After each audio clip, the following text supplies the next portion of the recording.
allowing people who break our laws, who are part of an invasion of our country, to have automatic weapons in the military is so insane that you wouldn't think it would have any chance of becoming a law. And yet I sense it does. What do you think the likelihood of this happening is? Well, I think people should look at some of the film footage from New York City and other cities in the country where large numbers of illegal migrants have been transported and set down. And these people, in many cases, are effectively rioting. They're committing acts of violence, criminality against the local population.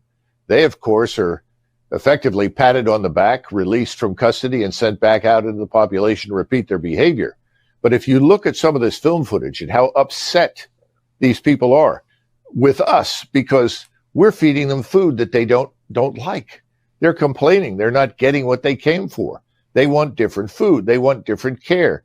They're being put in hotels, 5-star hotels, $400 and $500 a night or more, and that's not good enough. And so they complain and they confront the police.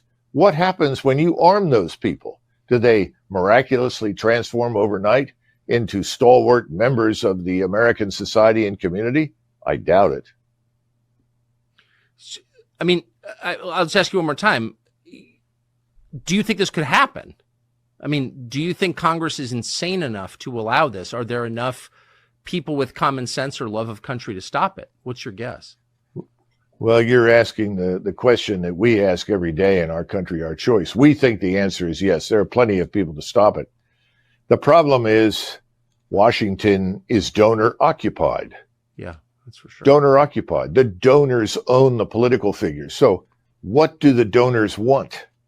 You've heard the expression, donors win elections, not voters.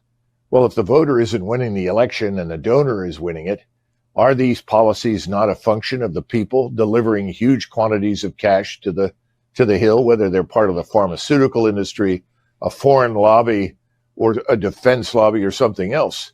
So who are the people in Washington responding to?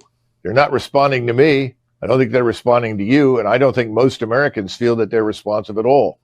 So the problem is not, do we have Americans who care? Of course we do. We have millions of them.